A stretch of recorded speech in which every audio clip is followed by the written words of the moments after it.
Hello, Yadkinville United Methodist Church, and whoever might be stumbling across it. My name is Jonathan Gaylord, the pastor at Yadkinville UMC, and I just wanted to take a few moments to talk to you about what's coming up in 2022. If you have been with us for a while, you know that in 2021 we spent the entire year of 2021 looking at the Psalms.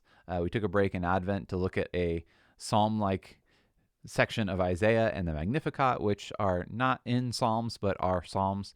So 52 weeks looking at Psalms. And in 2022, we're going to come back again with a new year-long focus on the Apostle Paul. And that focus starts on January 16th, which is the upcoming Sunday, whether it snows or not. And if you're watching this in July, just a bit of context, it's probably going to snow this weekend. So we might just be online. Who knows? But probably. But we'll see, right? And now I'm all off track, and I'm not going to stop because this is who I am. But we're going to spend some time with the Apostle Paul in 2022 as Paul makes a geographic and, more importantly, a theological journey around the Mediterranean. We'll sit with Acts. We'll read Paul's letters as he writes to the churches around the region, some churches that he helps to found, and some churches that he's just writing to. Paul is larger than life in the Christian church. We spent 2,000 years trying to decipher and figure out who Paul is. I mean, Paul is everywhere. And I'm here. But Paul, he enters our story as this chief persecutor of the people following the way of Jesus Christ, and he leaves the story as a seasoned pastor, church organizer, and one of the most widely read theologians in Christian history. I mean, Paul writes 25% of the New Testament. So, I mean, there's really no way that you can encounter the church at any point in history without also encountering Paul. For all that Paul has given the church, all of the letters in the New Testament, all of the time in Acts, all of this theology, all of this church growth, planting churches, converting people, helping people in their walk with Christ. Now, Paul has also been used for 2,000 years to really do some terrible things in the name of God. Some of us, if we think about for a moment how we think about Jesus in the New Testament, Jesus is this open, radical, inclusive revolutionary, challenging the norms of who's in the kingdom of God and who's out. And then if we think about who we think of as Paul, often we come up with Paul as this anti-Jesus in some ways, who is excluding, limiting, and narrowing the focus of who's in and who's out. To use the United Methodist Church's own marketing terms, Jesus is all about open hearts, open minds, open doors. And some of the times how we talk about Paul makes it sound like Paul is just coming behind Jesus, closing those doors, closing those hearts, and closing those minds. But I think that after this year, we're going to find that Paul is doing something very different. That Paul isn't trying to exclude people from the community, but to talk about the community in a way, and to talk about following Jesus in a way that leads people into full participation in the church and opens up avenues and doors and makes it so that once you're in God's people, there is a level playing field, that salvation is available to all. And so I think that we're going to see that over the course of the year. So much of Paul's own theological journey, his relationship to the churches that he writes to, and the context of the congregation who receive his letters, often we cherry pick verses from the Bible. And when we do that, and especially when we do that with Paul's writings, we're kind of missing something because there's a lot of context. There's a lot of context about what's going on in Corinth when Paul writes to the church in Corinth. There's a lot of context about what's going on in Antioch Pisidia, which is where the church that receives a letter to the Galatians is located. There's a lot of context going on in Rome, both with Paul and with the Roman church. So there's a lot of context that we really need to spend time with to understand and to really sit with and to soak in. Apart from just the individual verses, we need to understand who and why Paul is writing and why he's writing when he's writing.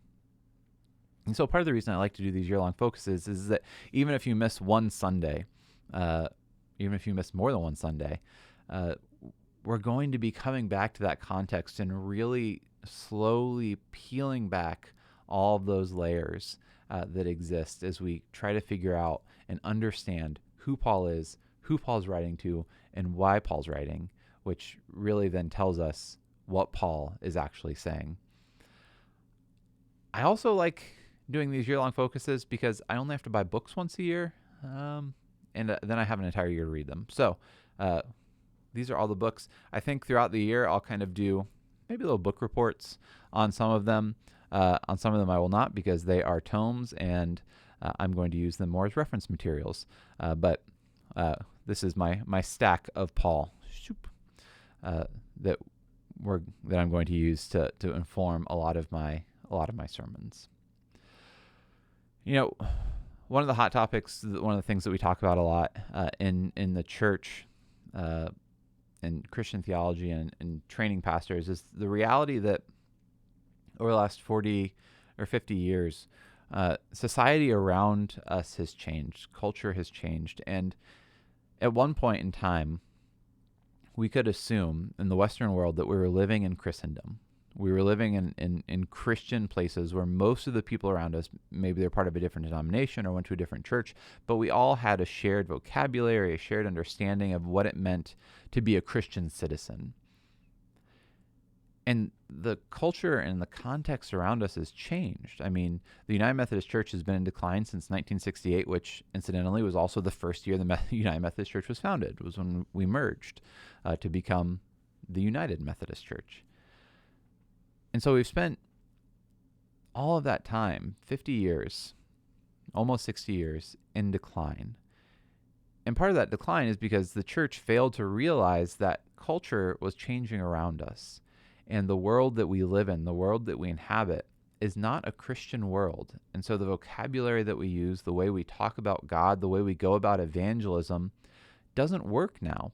Because it used to be, the assumption was, you went to Sunday school, you went to worship, you participated in the men's group, the women's group, the youth group, the children's ministry, whatever age you were, there was a program for you to plug into. And that's not the case anymore. The church isn't everyone's assumed landing spot. It used to be that regular attendance at church was 3 out of 4, or at least 4 out of 5 Sundays every month. You had to be in church, and that's what a regular attender was. Now, pre-pandemic, I don't even know what post-pandemic is, because it's the beginning of January 2022. So who knows what post-pandemic is going to look like? But pre-pandemic, in 2019, 2020, to be considered a regular attender, you had to be in church and worship one Sunday a month. Like, that was regular attendance, is kind of where the bar had moved to. And now post-pandemic, who knows what it'll look like? But all that to say is that the world that we now inhabit looks a lot more like the world that Paul was inhabiting than it does look like the church of our grandparents or great-grandparents. Because Paul is writing to churches, there are these small, kind of not insular, but set-apart communities in a larger cultural context that is very much not Christian, that is very much not familiar with the terminology, that is not familiar with the theology, that comes and interacts with the world in a very different way than the church does. And so, at the end of the day, our church and our context now look a lot more like the church in Corinth than our current context looks like our grandparents' church. So I think that it's really worth our time developing and understanding the context of Paul, because Paul does evangelism, Paul does mission, Paul does all these things in a very particular way in a context that looks a whole lot like our own. And then after these 3 calendar years, almost 2 full years of pandemic, where we've done things virtually and argued about what good virtual worship is and whether virtual community is worth it or real community, we have to realize that everything we have from Paul is remote. Like, these are all letters that Paul wrote to communities that he was not currently in. So Paul is, a pioneer in virtual worship in the first century. And so I think it's worth our time, for a lot of reasons, to sit and to think and to be with Paul. Paul develops and applies his theology over 20 years, give or take a few years. And throughout that time, there's a few common threads that emerge and a few threads that we're going to chase down this year. Threads around the hope of resurrection, the new creation, this idea that God is making something new in us and we're part of, and around us, and we're part of that. The role and responsibility of the Christian community. Paul comes back to it over and over and over again. And what does a Christian community look like? And what is the responsibility of people who are a part of a Christian community or a church? And then kind of talking about what does the faith of Christ have to do with our faith? And what is salvation? What is the source of our salvation? So in addition to those things that Paul develops very clearly, I also want to pull out some threads this year, kind of primarily to run counter to a narrative we've been fed about Paul that comes from an incomplete reading of some of Paul's writings. And that's the role in the ministry of women in the early church. Because, outside of these verses in Timothy that we really need to put a lot of context around to understand, Paul spends a lot of time talking about women in ministry, and not only talking about women in ministry, but talking about and mentioning by name women who he considers to be equal co-workers and just as important, apostles just like he is. And so we're going to pick out that thread that, it's one of those things that it's just assumed in Paul's writings that women are part of the ministry that's going on in the early church. And because it's not explicit, for us, we need to spend some time and understand and draw out that context to really fully grasp what's going on in Paul's world. So I hope you'll join us for 2022. We've got worship on Sundays, and who knows what the pandemic will do to worship going forward, but we'll still worship on Sundays. We've got the Yadkin Lectio, where you can every Wednesday pray with us a Lectio Divina of the upcoming Sunday's scripture text, so either from Acts or from one of Paul's letters, or the Yadkin Examine, which comes out every Monday, a podcast that looks back on the sermon and asks some reflection questions to help us understand who we are and to really dive into kind of the spiritual side of our faith and to connect us deeper to God. So I hope that you will join us as we spend this year going through our series that I've called To All the Saints, Paul, Servant of Jesus Christ. I hope you'll join us. Check us out. If you have any questions, comments, or concerns, send me an email, pastor@yadkinvilleumc.org. God bless. Join us.